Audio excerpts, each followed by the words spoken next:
సర్దార్ వల్లభాయ్ పటేల్వా? ఏందా నువ్వు? అసలు నీ ఫోటో పెట్టేది ఎందుకే నాకు అర్థం కాదు. ఇవాళకి కూడా మా ఖైరతాబాద్ నియోజకవర్గంలో పి జనార్దన్ రెడ్డి ఫోటో పెట్టుకుంటారండి. ఇంటింటికి పోతే ఫోటో పెట్టుకుంటారు. ఎందుకంటే ప్రేమతోటి గౌరవంతో. నోరిప్పితే అసెంబ్లీ లేదు, బయట లేదు, ఇంట లేదు, పచ్చిబూతులు మాట్లాడటం ఫోటో పెట్టుకొని నిన్ను చూసి బూతులు నేర్చుకోవాలనా జనాలు? ఇళ్లలో ఫోటోలు పెట్టుకోవడానికి, క్యాంప్ కార్యాలయంలో ఫోటోలు పెట్టుకోవడానికి? ఆర్ ఈ బిహేవింగ్ లైక్ చీఫ్ మినిస్టర్? అయినా క్యాంప్ కార్యాలయంలో సీఎం ఫోటో పెట్టుకోవాలని చెప్పి నేను ప్రోటోకాల్ ఉన్నదా? క్యాంప్ కార్యాలయము సెమీ రెసిడెన్స్, అది ఎమ్మెల్యే ఉండడానికి ఇచ్చినట్టుగా ఇల్లు, అది అక్కడ కూర్చొని ప్రజలను కలవడానికి, నియోజకవర్గ ప్రజల సమస్యలు పరిష్కరించడం కోసం అని చెప్పని ఏర్పరిచిన కార్యాలయం అది. దాంట్లో నా ఫోటో పెట్టలేదు, సిగ్గుండాల మాట్లాడటానికి.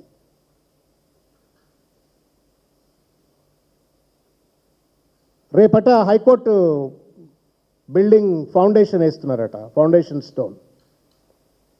ఇటువంటి రౌడీ రాజకీయం చేసిన ఆయనట హైకోర్టుకు న్యాయ దేవాలయం అది. ఆ దేవాలయానికి ఫౌండేషన్ స్టోన్లో ఆయన కూడా పాల్గొంటాడట.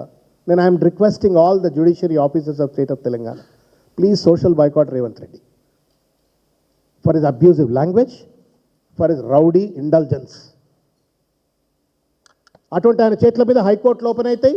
అటువంటి ఆయన పేరు మీద ముఖ్యమంత్రి అయితే కావచ్చు కాక, he may have a protocol.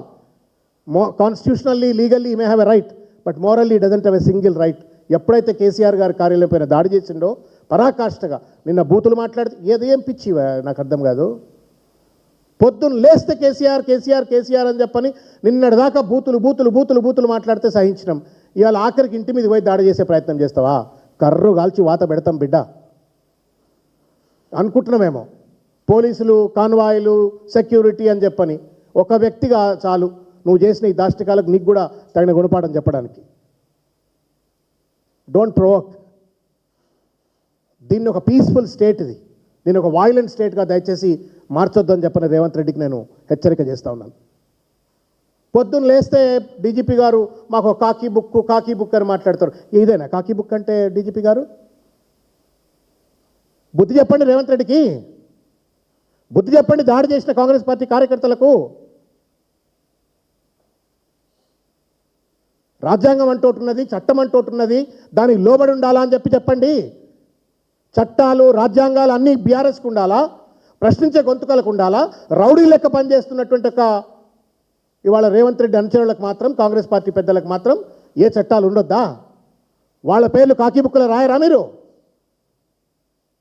I appeal to DGP, stringent action తీసుకోవాలా వెంటనే. ఎవడైనా సరే, అక్కడ ఎంత పెద్దోడైనా సరే, ఆడోళ్ళైనా మొగోళ్ళైనా సరే, వాళ్ళపైన చర్యలు తీసుకోవాలా. వాళ్ళపైన తగిన రీతిలో కేసులు నమోదు చేసి వాళ్ళని శిక్షించాలని చెప్పని మేము డిమాండ్ చేస్తూ ఉన్నాం. దీనికి ప్రధానమైన కారణం రేవంత్ రెడ్డి. రేవంత్ రెడ్డి భాషే, రేవంత్ రెడ్డి ప్రేరేపితమే. నోరు తెరిస్తే తొక్కుకుంటా పోతా, తొండలు లాగుల తొండలేస్తా, పేగులు దించుతా, కొడతా, సంపుతా అని చెప్పని రౌడీ భాష రేవంత్ రెడ్డి గారు ముఖ్యమంత్రి కుర్చీలో కూర్చొని, హోంమంత్రి కుర్చీలో కూర్చొని మాట్లాడుతున్నందుకే కొనసాగింపుగా ఇవాళ కార్యకర్తలు ఆయన మాట్లాడుతున్నాడు, మేము చేసి చూపెడతామని చెప్పని ఇవాళ కార్యకర్తలు ఇవాళ ఈ దుర్మార్గమైన చర్యకు పాల్పడ్డారు. దీనికి ప్రధాన నిందితుడు, ద కాన్స్పిరేటర్ అండ్ ఇన్స్టిగేటర్ ఇది రేవంత్ రెడ్డి. అతని పైన తగు చర్యలు తీసుకోవాలని చెప్పని నేను డీజీపీ గారిని కూడా కోరుతా ఉన్నా. అసలు విషయం చెప్తా రగన్న, 3 మున్సిపాలిటీలు ఓడిపోయింది బిడ్డడు. సిగ్గు లేదు, తలకాయ ఎడబెట్టుకోవాలన్నా తెలియదు ఆయనకు. ఎప్పుడో జరగవలసిన మున్సిపాలిటీ ఎన్నికలు వాళ్ళని అదిరించి బెదిరించి రెవెన్యూ అధికారులను, ఎంఆర్ఓలను, ఎన్నికల అధికారులు అందరినీ తుంగలో దొక్కి ఆగమాగం చేసి వాళ్ళను అంత అతలాకుతలం చేసినప్పటికీ కూడా గెలిచిన బిడ్డలంతా నికార్సుగా నిలబడ్డారు. జై కేసీఆర్ అన్నారు, జై బీఆర్ఎస్ అన్నారు. ఇవాళ క్యాతనపల్లిలో బీఆర్ఎస్ గెలిచింది, ఇబ్రాహీంపట్నంలో బీఆర్ఎస్ గెలిచింది, ఖానాపూర్లో బీఆర్ఎస్ గెలిచింది. సిగ్గు లేకుండా ఇవాళ అటెన్షన్ను దారి తెప్పించడం కోసం అని చెప్పని ఇవాళ ఈ రకమైనటువంటి ఒక దాడికి పాల్పడే ప్రయత్నం చేస్తూ ఉన్నారు.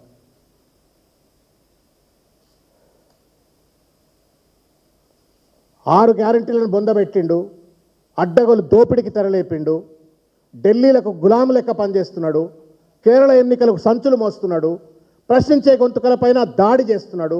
తగుదునమ్మా అని చెప్పని కేసీఆర్ గారి పైన దాడి చేసిండు. మీ అందరికీ తెలుసు, హేట్ స్పీచ్ బిల్ అని పెట్టిండు. హేట్ స్పీచ్ బిల్ అంటే ఏంటి? ప్రభుత్వాన్ని మనం ప్రశ్నించినా, నిలదీసినా, ప్రభుత్వాన్ని ఏ రకంగానైనా మీరు